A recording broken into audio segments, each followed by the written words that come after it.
আসসালামু আলাইকুম আমার প্রিয় সাকিবিয়ান ভাই ও বোনেরা।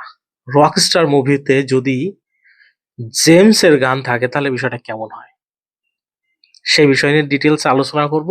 তার আগে অনুরোধ করব আপনি যদি আমার চ্যানেলে নতুন হয়ে থাকেন তাহলে চ্যানেলটিকে অবশ্যই সাবস্ক্রাইব করে ভিডিওটা কন্টিনিউ করুন। সত্তা মুভিতে জেমস এর একটা গান ছিল।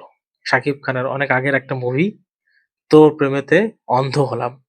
গানটা কিন্তু ওই সময় ব্যাপক হিট হয়েছিল। এখনো গানটা মানুষের মুখে মুখে আছে। রকস্টার মুভি যেহেতু একটা গান নির্ভর মুভি, শুনতে পাচ্ছি এই মুভিতে অনেকগুলো গান থাকবে, অনেকগুলো ভালো, ভালো গান থাকবে। খুব legendary শিল্পী এই সিনেমায় গান গাইবেন।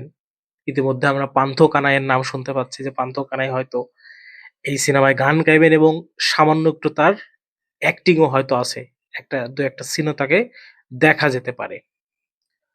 তো আমাদের দেশের যেহেতু একজন জীবন্ত কিংবদন্তি legendary শিল্পী আমাদের জেমস জেমস নিজেও একজন রকস্টার। তো রকস্টার সিনেমায় যদি জেমসের গান থাকে, তাহলে তো বিষয়টা আমার কাছে মনে হয় মানে শুরুতেই সিনেমার একটা হাইপ তৈরি হয়ে যাবে যে এই সিনেমায় জেমসের গান আছে। জেমস একজন ইন্টারন্যাশনাল শিল্পী। বলিউডে গান গেয়েছেন, হিন্দি ভাষায় গান গেয়েছেন উনি। বাংলাদেশে অসংখ্য, অসংখ্য জনপ্রিয় গানের জনক হচ্ছেন এই জেমস। তার কত গান যে জনপ্রিয় আছে সেটা আসলেই আমরা গুণে শেষ করতে পারবো না।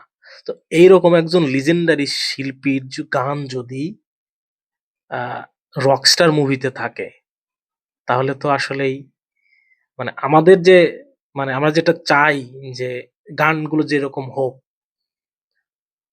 সেটা কিন্তু একদম মানে কি বলে এটাকে? মানে গান রিলিজের আগেই সুপারহিট হয়ে যাবে যদি এরকম কোনো ঘোষণা আসে।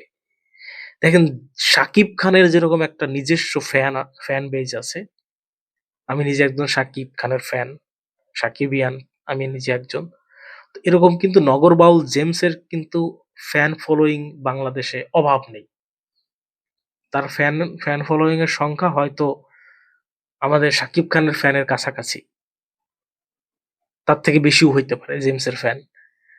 তো জেমস যদি সাকিব খানের রকস্টার মুভিতে গান গায়, তাহলে ২ টা ফ্যান বেজ যদি এক জায়গায় হয়, তাহলে কিন্তু সিনেমার হাইপটা কিন্তু আরো অনেক ভালো তৈরি হবে। দর্শক এটা নিয়ে মানে এক ধরনের আলোচনার মধ্যে থাকবে। আর জেমসের গান আপনারা হয়তো জানেন একেবারে মানে ওই যে শাকিব খান যেরকম কিছুদিন আগে বলেছিল না যে গুলশান থেকে গুলিস্তান আমার ফ্যান হয়ে গেছে। জেমসের ক্ষেত্রেও কিন্তু সেম। একদম গুলশান থেকে গুলিস্তান পর্যন্ত জেমসের ফ্যান আছে। সব জায়গায় স্টুডেন্ট থেকে শুরু করে কর্মজীবী, শিক্ষিত, অশিক্ষিত, ধনী-গরিব সবাই কিন্তু জেমসের ফ্যান। জেমসের গানের ফ্যান। জেমসের মা গানটা পছন্দ করে না এমন কোনো মানুষ খুঁজে পাওয়া কিন্তু খুবই কম। তো সেরকম একজন শিল্পীর গান যদি রকস্টার মুভিতে থাকে তাহলে কেমন হয়? প্রিয় বন্ধুরা এটা আমার প্রেডিকশন, এটা আমার চাওয়া। সেইটাই আমি আপনাদের সাথে শেয়ার করলাম। আপনারা এই মুহূর্তে আমার যারা ভিডিও দেখতেছেন, আপনারা আসলে কি চান? রকস্টার মুভিতে কি জেমসের গান আপনারা শুনতে চান? তাহলে অবশ্যই কমেন্টস বক্সে কিন্তু আপনাদের মতামতটা জানিয়ে যাইতে ভুলবেন না। আর চ্যানেলটিকে সাবস্ক্রাইব করুন। ধন্যবাদ, ভালো থাকবেন।